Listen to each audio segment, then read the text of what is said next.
Hello, dear students. Welcome to another episode of Financial Management. In this episode, we will discuss about capitalization and capital structure. The discussion will also throw light on leverage and types of leverage.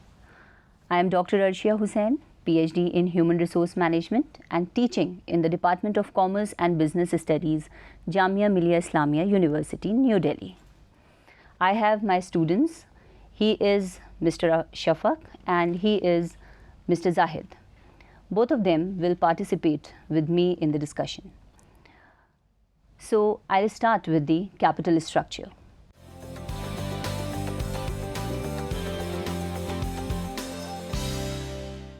The term capital structure means the structure of capital.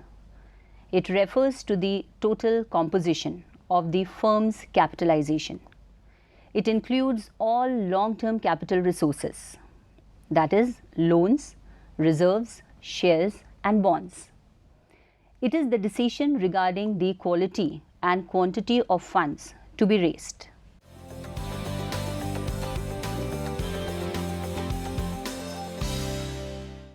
Now, what is capitalization?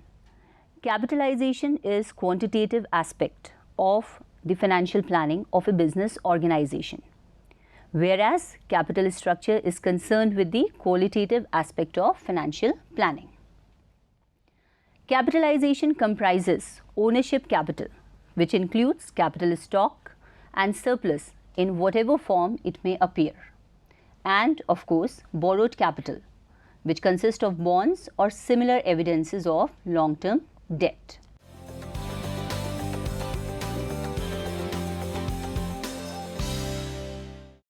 The difference between financial structure and capital structure. The term financial structure and capital structure are commonly used interchangeably. However, there is a difference between the two. Financial structure refers to the way the firm's assets are financed. It includes both long-term and short-term sources of funds.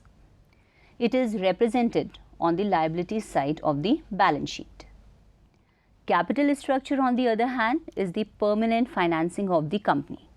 It is represented on the long-term debt and shareholders' funds and excludes all short-term credit. A company's capital structure is only a part of the financial structure. The relationship between capital structure and financial structure can be expressed in the form of an equation. The equation is financial structure is equal to capital structure plus current liabilities.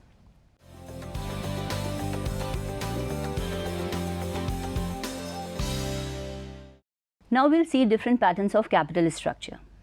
Generally, the patterns of capital structure followed by a company are: first one, capital structure consisting of equity shares only. Second one, capital structure consisting of both equity and preference shares. Third one, capital structure consisting of equity shares and debentures. And the last one is capital structure consisting of equity and preference shares and debentures. Now, the choice of a particular pattern depends on the circumstances of a particular case. The financial manager, while selecting any pattern of capital structure, must consider such factors like the nature of company's business, conditions of the capital market, mood of the investors, and so on.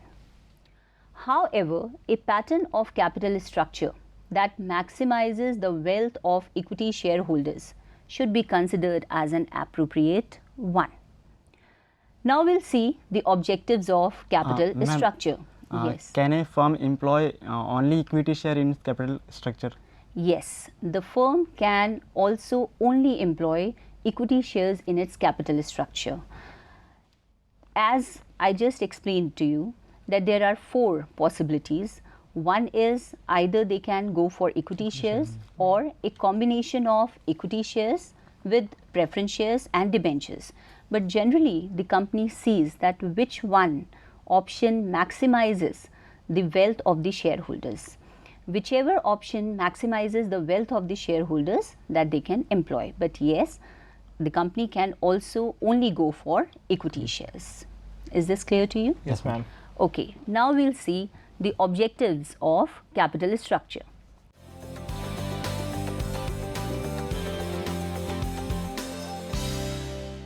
The capital structure of any company should aim to achieve certain objectives. The first one is it provides funds at the minimum cost.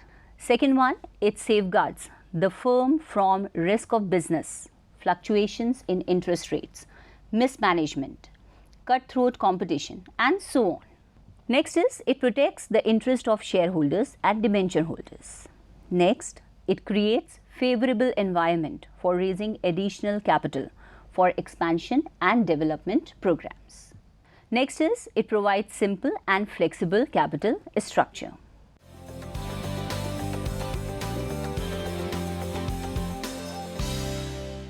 Now we'll discuss factors affecting capital structure.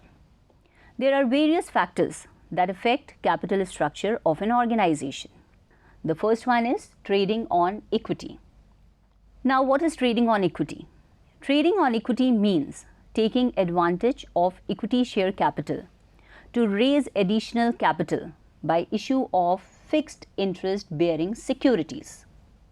Trading on equity is based on the theory that there is a difference among the rates of return on the different types of securities issued by a corporation.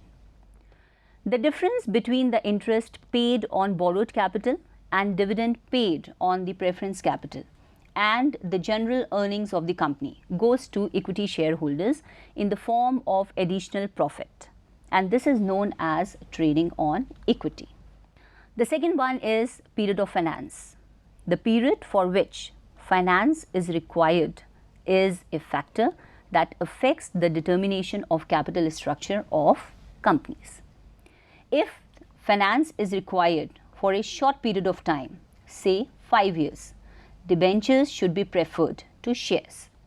If funds are needed more or less permanently, then in that case, equity share capital will be more appropriate. The third one is purpose of financing. If the funds are required for some productive purposes like expansion of the plant, which will directly add to the earning capacity of the firm, debentures and preference shares may be used for raising funds. On the other hand, if funds are needed for non-productive purposes like maintenance, which will not directly add to the earning capacity of the company, then in that case, equity share capital should be preferred. Next is market sentiments. Market sentiments also determine the capital structure of a company. Generally, during depression, company prefers to raise capital by issuing debentures and preference shares. While during boom period, investors are interested in speculative income and company prefers to raise funds through the issue of equity shares. Next is legal requirements. Capital structure of a company is also affected by state regulations regarding the issue of securities. For instance, banking companies are not allowed to issue any other type of security for raising funds except equity share capital due to the Banking Regulation Act.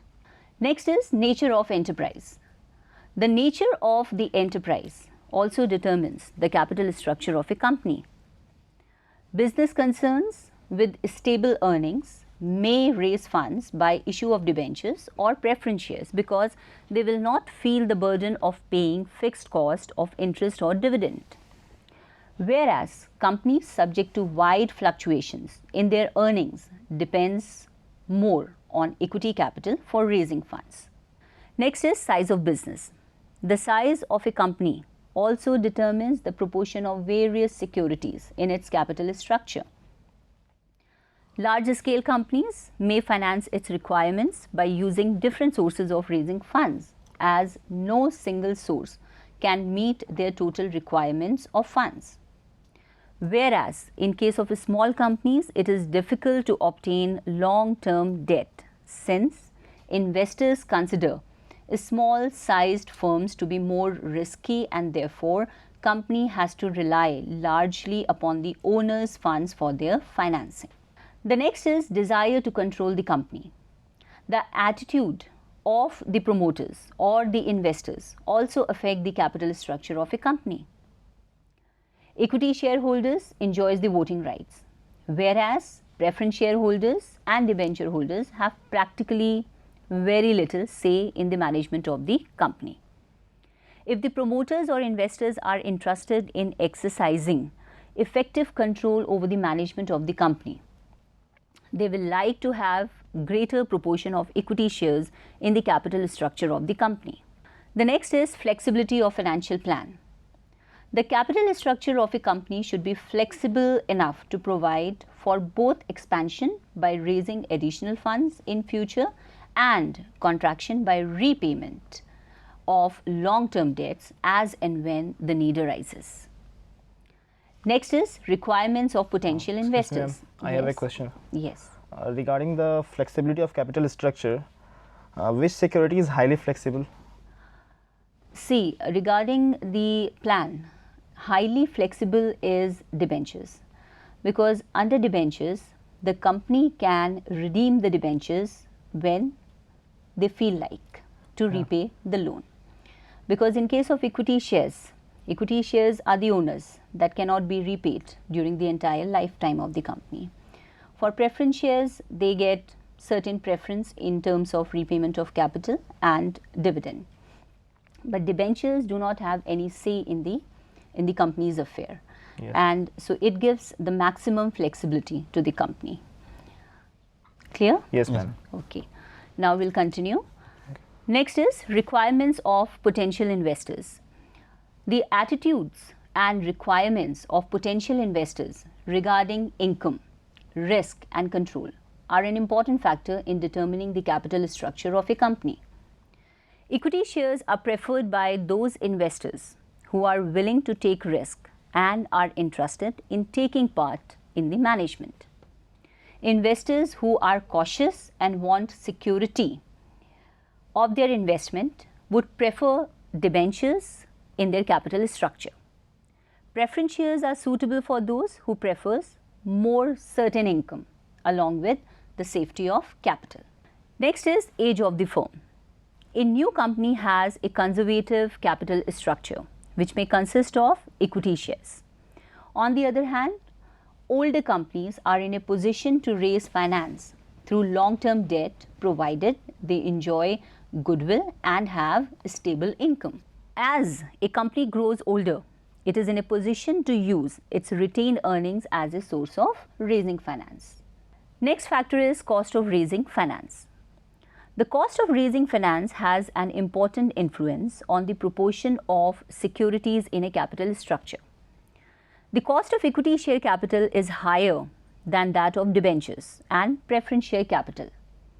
Debentures are a cheaper source of finance than preference share capital because interest payable on debentures are tax deductible. However, efforts should be made to minimize the overall cost of capital.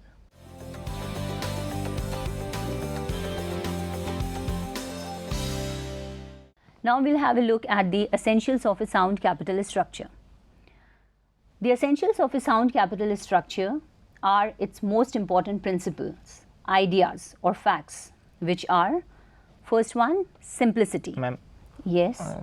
what do you mean by essentials here?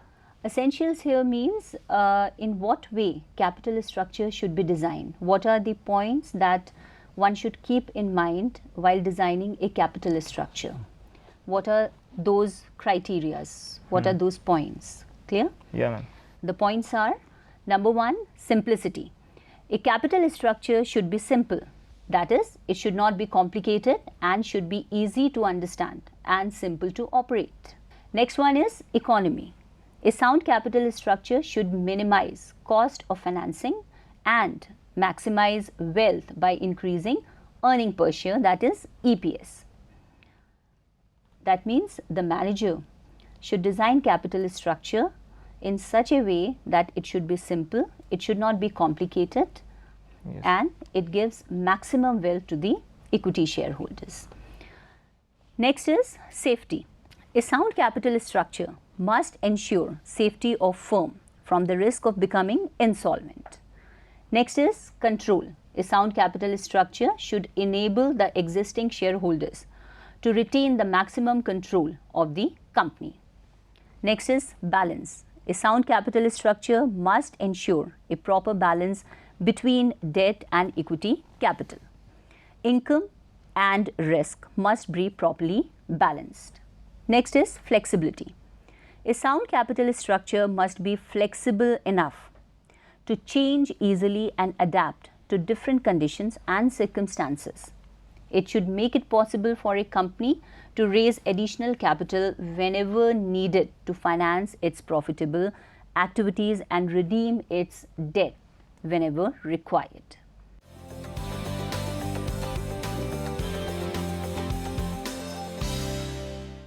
Now, we'll next discuss is leverage.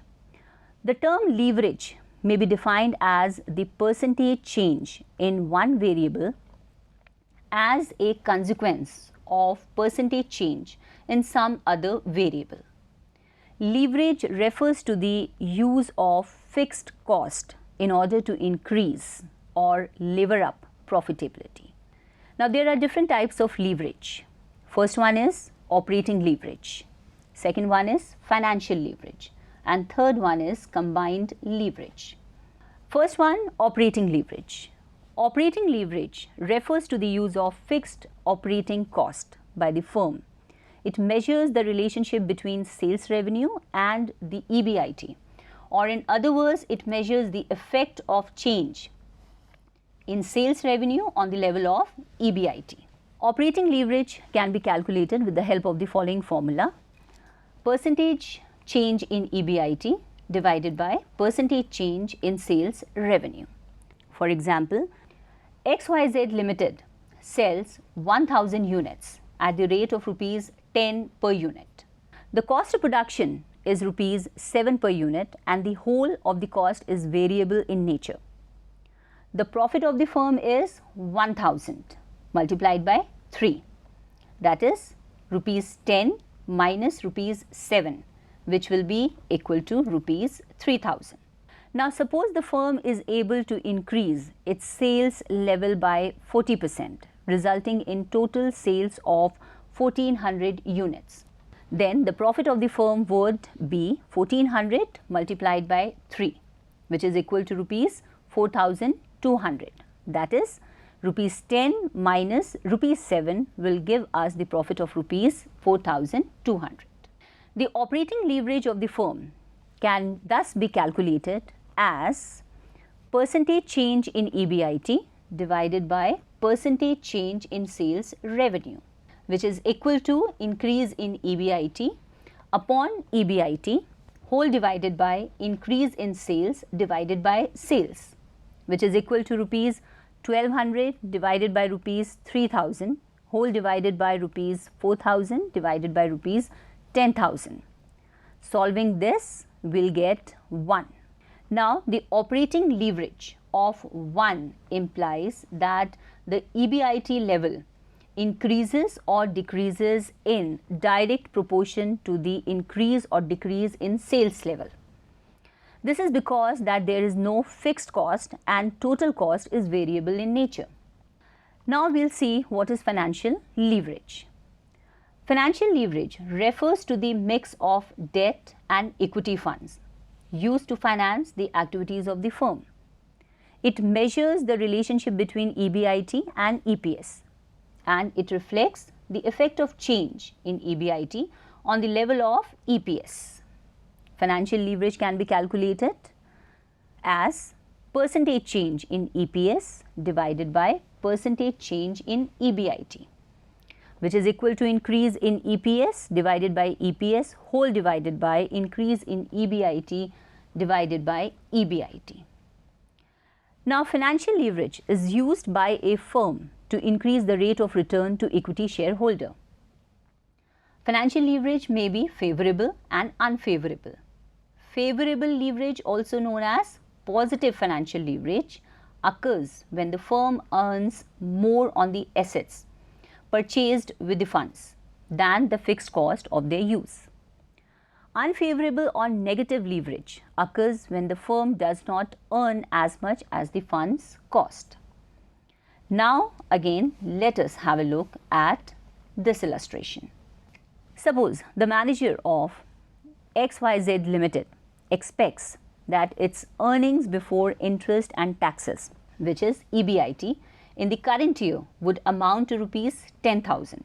The firm has 5% bonds aggregating to rupees 40,000, while 10% preference shares amount to rupees 20,000. Now, what would be the earnings, assuming the EBIT is rupees 6,000? Now, we'll take a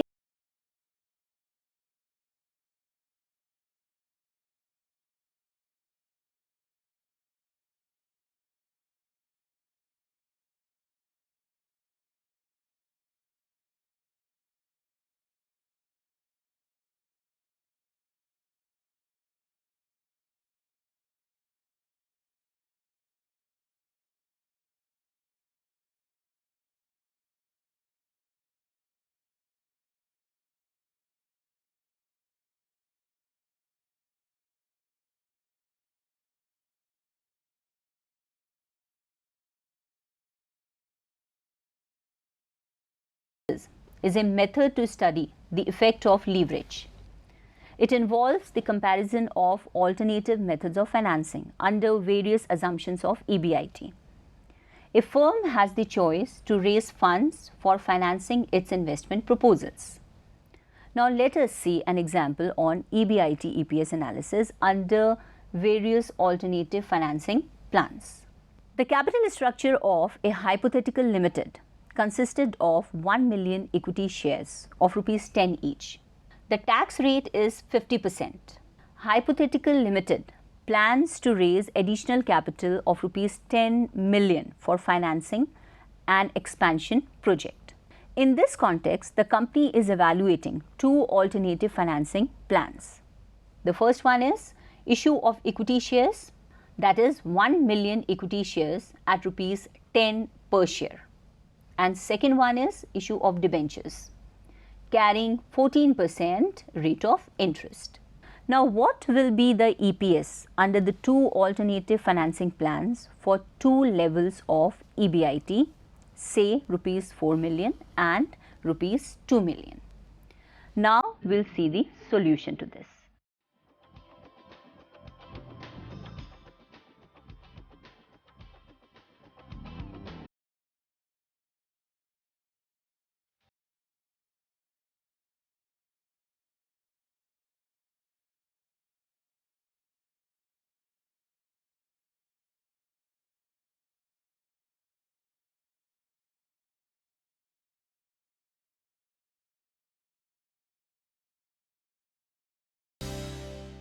Now, in general, the relationship between EBIT and EPS is as follows.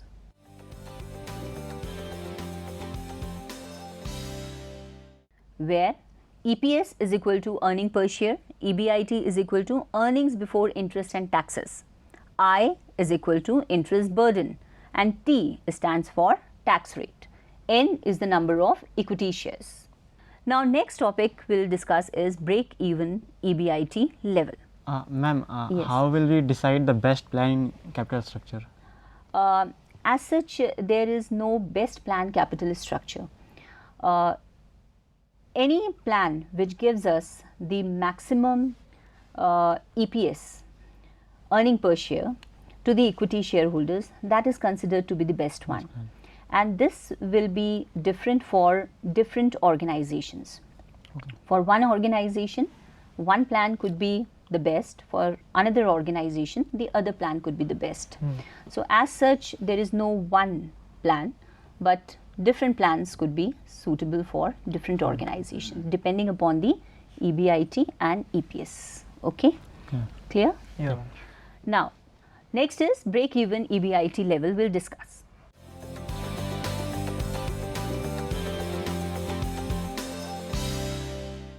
The break-even EBIT for two alternative financing plans is the level of EBIT for which EPS is the same under both the financing plans.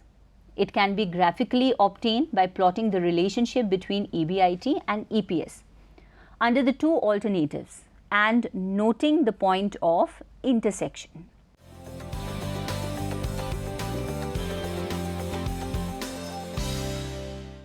Now we'll see difference between operating leverage and financial leverage.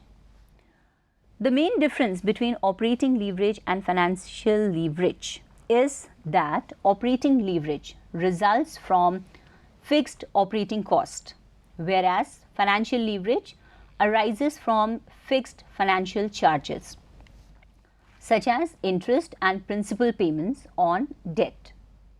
Operating leverage increases the variability of EBIT, whereas financial leverage increases the variability of the firm's earning per share, that is EPS. The last type of leverage is combined leverage. Combined leverage is the product of operating and financial leverage. It indicates the effect that changes in sales will have on EPS. In other words, it may be defined as the percentage change in EPS for a given percentage change in the sales level.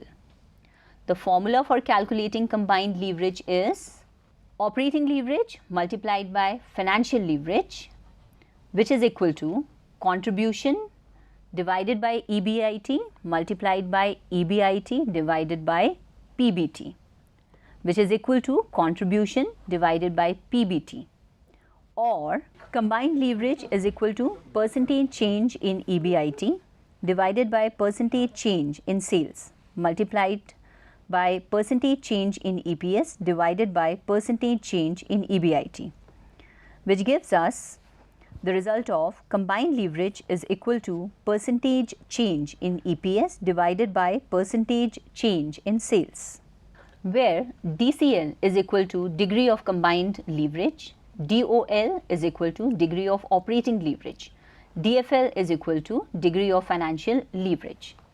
Thus, DCL measures the percentage change in EPS due to percentage change in sales. Combined leverage is a measure of the total risk of the firm. To keep the risk within the manageable limits, a firm which has a high degree of operating leverage should have a low financial leverage and vice versa.